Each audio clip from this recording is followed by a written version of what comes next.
Assalamualaikum warahmatullahi wabarakatuh. Saya Srit Emilia. Di video kali ini saya akan menjelaskan mengenai uji asumsi klasik dan juga tutorial pengolahan datanya dengan program SPSS. Nah, asumsi klasik ini yaitu syarat-syarat yang harus pada model regresi linear OLS supaya model tersebut menjadi valid sebagai alat penduga. Nah, peneliti yang menggunakan regresi linear berganda sebagai alat analisis wajib melakukan asumsi klasik ini karena regresi linear berganda merupakan jenis regresi linear OLS. Nah, regresi linear OLS yaitu model regresi linear dengan metode perhitungan kuadrat terkecil atau biasa disebut ordinary least square. Nah, dalam model ini ada beberapa syarat yang harus dipenuhi agar model peramalan yang dibuat menjadi valid.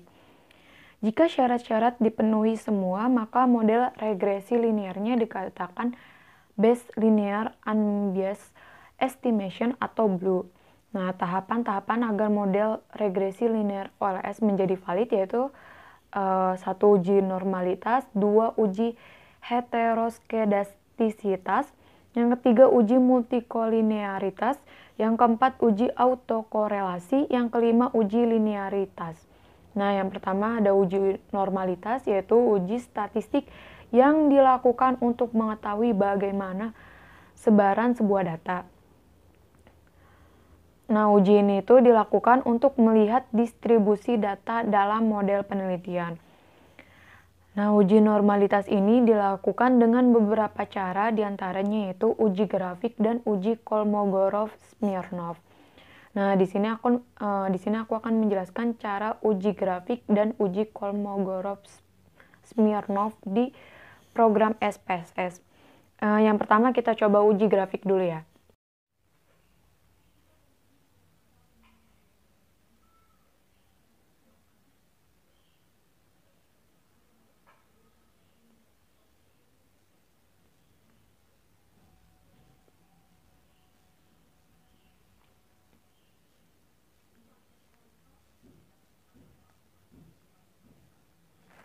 Sebelum mengikuti ujian, kita akan memasukkan butir pernyataan kuesioner dulu dengan cara mengcopy paste pernyataan yang ada di Excel ke program SPSS.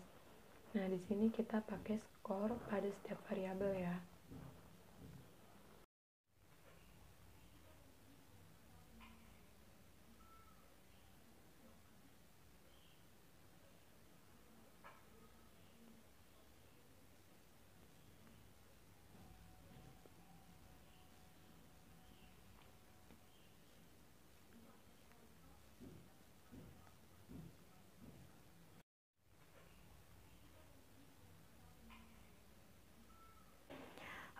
Pertama kita klik analis, terus klik regression dan klik linear. Nah, akan muncul seperti ini. Pada kolom dependen kita isi variabel Y dan kolom independen kita isi dengan variabel X1, X2, X3, dan X4. Lalu klik tombol plots. Akan muncul seperti ini. Nah, di sini Y diisi dengan spreadsheet dan X dengan spread. Nah, pada menu standardis residual plots, centang histogram dan normality probability plot. Nah, terus klik continue dan klik OK. Nah, grafik yang akan dihasilkan akan seperti ini. Nah, berdasarkan grafik histogram yang dihasilkan, dapat kita tarik kesimpulan yaitu data berdistribusi normal karena grafik histogram memberikan pola distribusi yang melenceng ke kanan atau membentuk pola seperti lonceng. Selanjutnya ada grafik p-plot. Nah, berdasarkan grafik ini dapat disimpulkan bahwa data berdistribusi normal. Ini karena titik-titik yang ada pada grafik mengikuti dan mendekati garis diagonal. Nah, uji normalitas jika menggunakan grafik histogram dan p-plot akan menyesatkan peneliti jika si peneliti kurang berhati-hati dalam menafsirkan grafik. Nah, makanya harus didukung dengan uji Kolmogorov-Smirnov untuk meyakinkan lagi kebenarannya. Kelebihan uji Kolmogorov-Smirnov yaitu proses yang sederhana sehingga tidak menimbulkan perbedaan persepsi antara satu peneliti dan peneliti lainnya. Langkah pertama untuk melakukan uji ini yaitu mengubah data ke dalam bentuk unstandardized residual. Caranya yaitu kita klik analis, kemudian klik regression, dan klik linear. Setelah itu, masukkan variabel Y ke kotak dependent dan variabel X ke kotak independent. Lalu klik save. Nah, akan muncul seperti ini. Centang hanya pada unstandardized. Lalu klik continue dan klik OK. Maka di sini akan muncul variabel baru yaitu res1. Selanjutnya kita klik lagi analis, terus kita klik non-parametric test, terus kita klik legacy dialogs, kemudian klik satu sampel KS. Nah, akan muncul seperti ini. Pada tes variabel list diisi dengan unstandardized residual. Res1 pada bagian test distribution centang normal, kemudian klik OK. Program SPSS akan menghasilkan tabel seperti ini. Nah, berdasarkan tabel ini, jika asim significantile di atas 0,05, maka distribusi data dinyatakan memenuhi asumsi normalitas. Nah, jika nilainya di bawah 0,05, maka data berdistribusi tidak normal. Yang kedua, yaitu uji heteroskedastisitas, yaitu uji yang dilakukan untuk melihat adakah ketidaksamaan varian. Yang kedua, uji heteroskedastisitas, yaitu uji yang dilakukan untuk melihat adakah ketidaksamaan varian dari residual untuk semua pengamatan pada model regresi linear. Jika hasilnya ada ketidaksamaan varian dari residual, maka uji ini tidak terpenuhi dan model regresi tidak valid sebagai alat peramalan. Uji ini dilakukan dengan berbagai cara, yaitu uji Gleiser, uji Park, uji Spearman, dan grafik scatter plot. Namun di sini aku hanya akan membahas uji Gleiser dan uji scatter plot. Pertama aku akan ngejelasin bagaimana uji Gleiser menggunakan program SPSS. Di sini datanya juga udah aku masukin dulu. Pertama kita klik analis, kemudian klik regression, dan klik linear.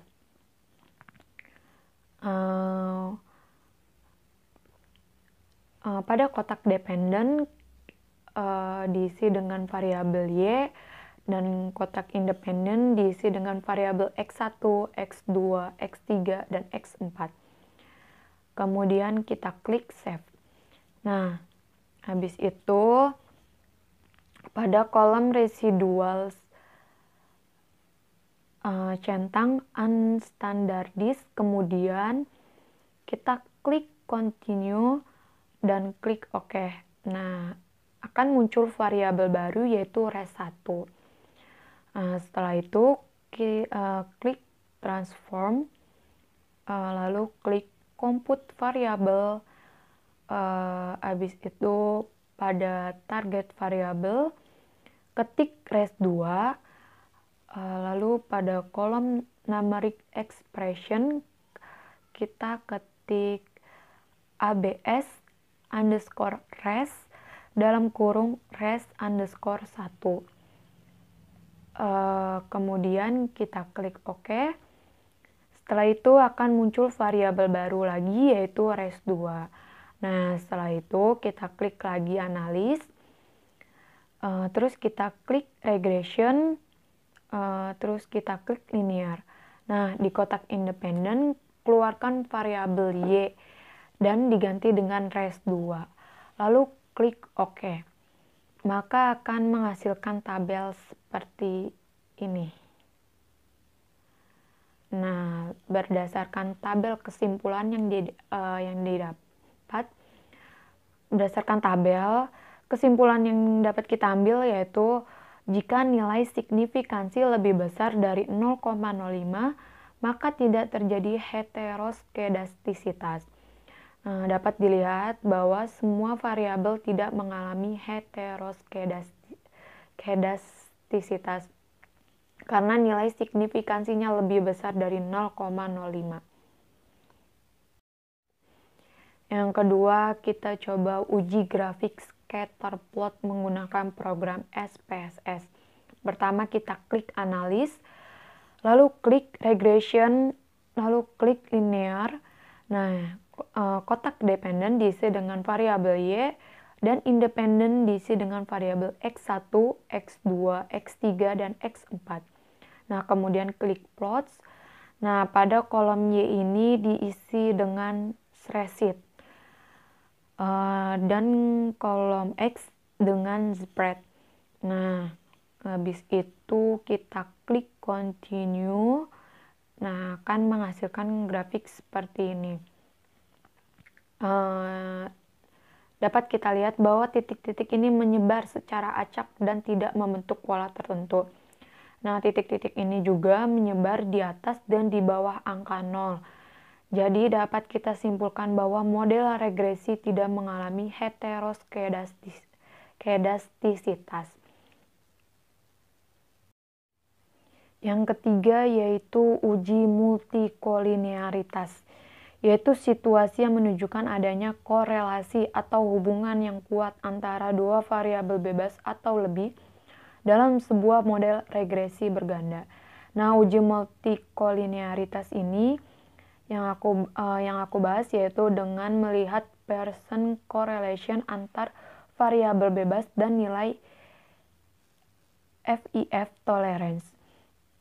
Pertama kita klik analis, kemudian regression, lalu kita klik OK.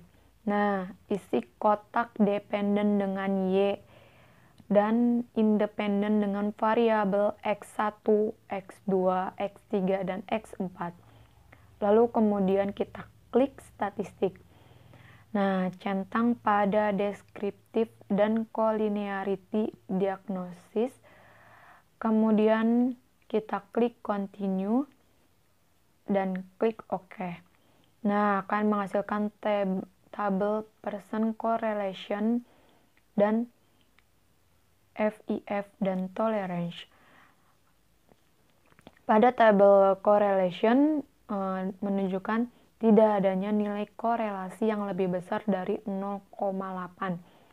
Jadi dapat kita simpulkan bahwa tidak terjadi multikolinearitas antara variabel yang akan diteliti. Pada tabel FIF dan tolerance dapat kita lihat nilai FIF kurang dari 10 dan nilai tolerance lebih besar dari 0,01. Jadi dapat kita simpulkan tidak terdapat masalah multikolinearitas. Yang keempat ada uji autokorelasi dilakukan jika lama pengamatan yang dilakukan lebih dari satu waktu. Nah, uji ini itu digunakan untuk mengetahui ada atau tidaknya korelasi antara variabel yang diteliti dengan perubahan waktu yang diamati. Dalam penelitian time series, uji autokorelasi perlu dilakukan karena sebuah nilai pada sampel sangat dipengaruhi oleh nilai observasi sebelumnya.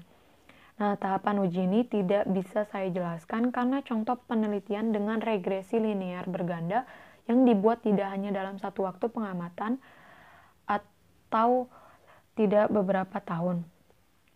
Nah, uji ini dilakukan jika lama waktu pengamatan lebih dari 1 tahun.